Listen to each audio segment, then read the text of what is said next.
try this out. I've been putting this off for a long time. My name is Chris, and I am an alcoholic.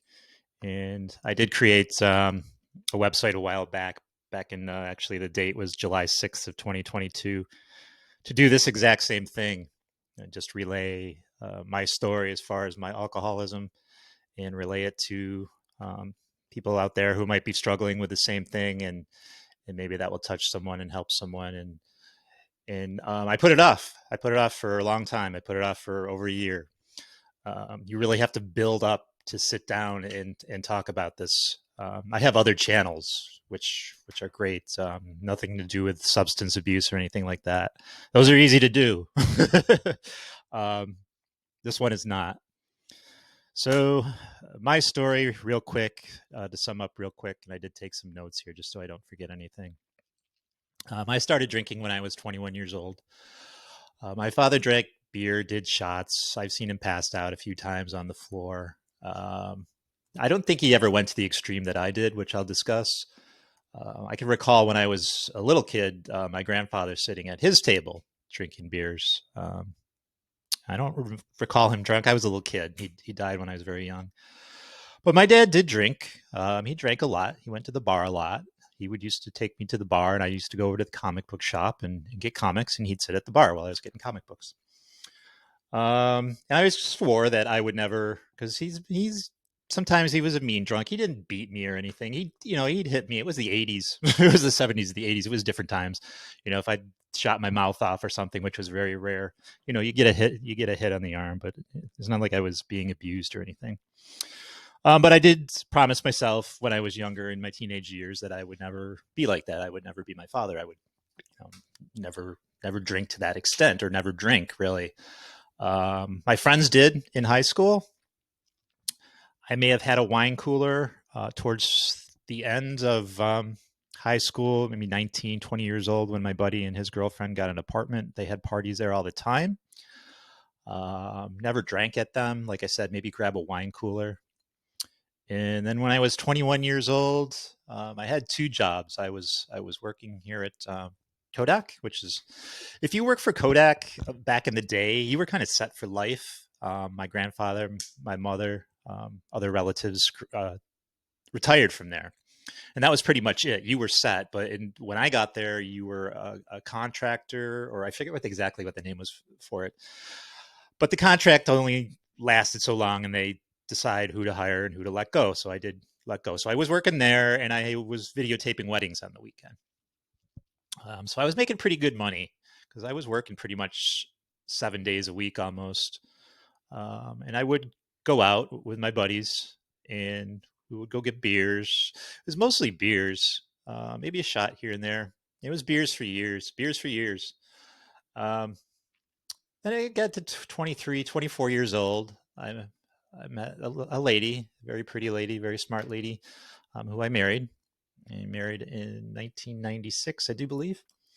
So a long time ago. I'm an old guy. And I continued to drink beers, shots. She saw me intoxicated plenty of times. Her kids saw me intoxicated plenty of times. I can tell you they haven't grown up to be that way. So if it's hereditary, I'm not saying it is. I'm not a doctor in any of this, so don't take any of my words for gospel as far as that's concerned. Is it hereditary? Is it learned? Is it something I just got in on my own? Those are discussions for another video. So I drank the whole time. We had parties, and it never affected my job or anything. About 2015, I did lose my job. It hit pretty hard. It was something stupid I did. It was my fault. I was using my own media in the company's computer, and they basically wrote me up and gave me like 30 days or 60 days probation. And then I went on a website that I wasn't supposed to go on. So they let me go from there. It had nothing to do with alcohol. That's just when I really started hitting alcohol pretty hard. So I kind of graduated from beer mostly at that point, and I was doing a lot of vodka. And I'm summing up this story. This story is going to be very short, and I'll elaborate on future videos. But I just want to give you a little background. So I was unemployed for a while. Um, did some websites, kept myself busy. I do websites and stuff like that, IT stuff. So I eventually got a job. There was a couple jobs in between. This didn't last very long. I eventually got a job at UPS, the UPS store, and I got it because I had graphic arts. I went in and showed them my graphic art stuff, and so they hired me. So if someone wanted to come in and get a poster or something like that, I'll get a flyer made up or something like that, I could make it up for them. Business cards, stuff like that. They didn't pay very much. It paid like shit. I think it paid like $12 an hour or something like that. I drank the whole time I was there. I'd get little shooters. I'd bring them in, or I'd go at lunchtime and get shooters, 6 shooters, and I'd put them in my pockets. I'd go to the bathroom, have a shot, hang out, have a shot. Sometimes I put it in whatever Coke or whatever beverage I was drinking at the time. So about that time, I mean, my wife is kind of getting up here as far as the drinking is concerned, and she's mentioned it a few times, and even maybe I didn't know at the time. You just can't stop. How many times have I told myself, okay, I'm going to do this, and then I'm going to stop. I'm going to do this one more time, and then I'm going to stop. And then 2 weeks later, I'm drinking again. That happened multiple times throughout my marriage. So she was kind of getting fed up with that, but she got a job out in Arizona. So we moved out to Arizona. And from there, I couldn't really find my fitting. I think I had 3 or 4 jobs there, and I drank at all my jobs. And the last job I had was actually very kind to me. I went in all shaky one day, and I told the guy, I can't work. I'm shaking. I told him exactly what happened. I drank too much, and I'm drinking too much. I'm shaking. I can't even sit at my computer and type because my hands are shaking so bad. So he told me of another gentleman who worked there. He had alcohol problem. He came in, talked to me, and then the boss walked me down to, there was a place where they talked, like a therapist's office or a substance abuse officer. It was a couple blocks away from where I was working. He dropped me off there. I talked to the lady there, and that was my first experience with inpatient therapy. Was in Arizona, and I did go for a while. And I'll never forget the biggest thing that stood out to me for that is, after listening to everybody's stories, you sit around in a group, you listen to their stories, what happened, what they've lost families, lost jobs, lost houses, lost cars. I also went to AA meetings. I tried to go to AA meetings, they just weren't for me. So I tried all that, and I can remember the counselor, because I said, I don't know if I belong here. I'm still married. I still have a house. I still have a car. I don't know if I belong here. He goes, yet. You haven't lost it yet. I didn't take it extreme enough, or didn't take it seriously enough, I should say, because it did happen. Because I was out of work for a while. I was drinking my ass off. I told my wife one night, I just want to kill myself. I was drunk. I'm not going to kill myself. I wasn't going to kill myself, but I was drunk. I just felt lost, and I couldn't find my fitting. I was an alcoholic, and I'm not blaming everything on alcohol. That's not an excuse. There has to be some type of personal responsibility going on here, but also I wasn't into the mindset that it was a disease at the time. I wasn't into that mindset at the time. I've changed since, and we'll talk about that in future videos. So my wife actually bought me airline tickets home. She said, go home, get better. I went home, got worse. I eventually told her to divorce me, which she took me up on it. And I signed everything over to her, the house. It was hers anyways. She made tons of money, and I didn't want anything. My plan was to drink myself to death, which I didn't do. I did get a DWI, which was reduced to a DUI. That kind of kicked me in the nuts. I left work one night drunk. I just left. It wasn't time to go. It was just, had drinks in my car, and I had drinks there, came back into work, did what I could do, and finally I said, I'm going home. I'm going home. So I drove home. I didn't turn my signal on to make a left. So a police officer pulled me over and ask me questions and you try to answer. You know the answer, they're in your head, and the answers just don't come out. So if you want to spend about 15, 18 grand of your money, just want to piss it away, get stopped by the cops, go to court, get fined, get a lawyer. And I ran out of money. And I'll talk about that in the future too. So I went to court-ordered therapy, inpatient therapy. Did it for, I think it was like 4 or 6 months. And I graduated. I was group therapy and individual therapy. And I graduated. 2.5 years I was sober. 2 years and a couple months, I would say, or a month. It was September. I think it was September 20. I'm trying to remember, 2020 maybe, or 2019. I think it might have been 2019. So 2.5 years sober, and then I went. No, I think it was in 2020 when I went. I can't really recall the dates are. So around 2020, 2021, I took a drive across central New York. I had vacation time. I wanted to get away. I wasn't seeing anybody. I just went on my own. And for a couple of days, I was good. I met someone for coffee who I met like on Tinder or Match or something. I met someone for coffee in Rome, New York. And then I went from there. I stayed at a hotel around there. And then I went to another hotel the next night. And then I said, fuck it. I'm going to have some drinks. I'm on vacation. I bought some booze. I had some. And then I walked down to Applebee's, had dinner, and had booze. And had booze the rest of the trip. So it's okay. I went on my trip. I'm done. And like a month later, 2 months later, around the holidays, had some more drinks, and then it just built up. It's just like when I was 21 again. It started with beer, and it just built up from there. Same deal.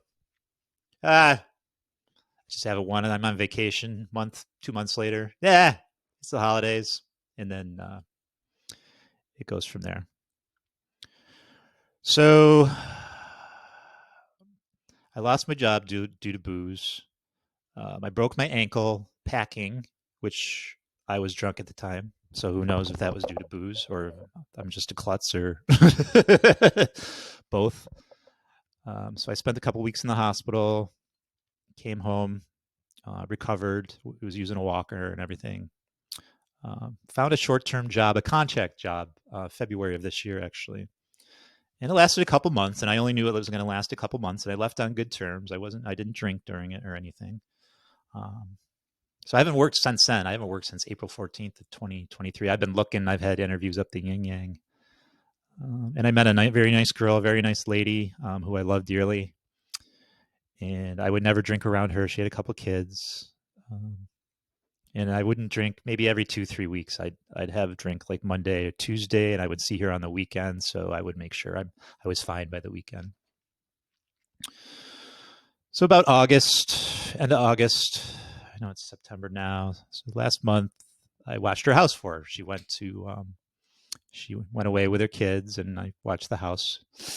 The dogs and the cat. The dogs and the cat were fine, but I went across the street, and I had some beers. There was a microbrewery across the street. So I had some beers and bought some booze before then and went back and bought some booze, hang out with the dogs. All right, that was great. But I didn't stop. And it's typical. I could have just had them on that Sunday when they left, and that was it. The rest of the week, I could have done stuff around her house, mowed her lawn, did stuff. But I didn't stop. I kept going. I kept going and going. And something in my head, by the time they got back on Sunday, I believe it was a Sunday. So they were gone a week.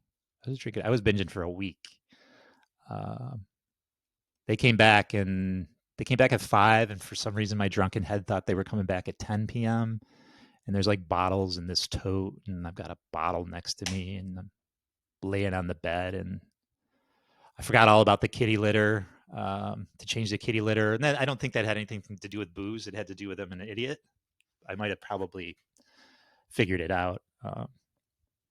So I could hear about the kitty litter in the background, and one of our kids came in and called me a piece of shit, which I am a piece of shit at the time. or I felt like a piece of shit. I feel like a piece of shit a lot of times. So I stayed there that night because I was drinking, and then I left in the morning, and I haven't seen her since. We text. I love her very much, but understandably, she has kids. They can't be around this. They lived a different life than I have. I saw my dad passed out on the floor plenty of times. I've seen booze bottles around plenty of times. They have not. So understandable. And if we'll ever get back together, I have no idea. Um, I have no false sense of the fact that we're going to get back together. And I'm not going, oh, take me back, stuff like that. I just tell I love her and I see how she's doing during the day and all that. So here we are in September. I went to detox because I drank the day I left the girlfriend's house in August. I called 911, and I called them twice actually, and we all agreed that going to detox. It was my second time going to detox, so I stayed there for 4 or 5 days. Then I went to. They suggested inpatient because I already tried outpatient. I tried inpatient for I think 3 or 4 days. I'll talk about that in a future video. And here I am. That brings me right up to now, and I wanted to share my story. And it's a difficult thing to sit down and share, but once you get going, the thoughts enter your head. So I'm going to release this video. I'm going to release it to you. That's my story. I just want to give you my background, and then I want to go into different subject matter.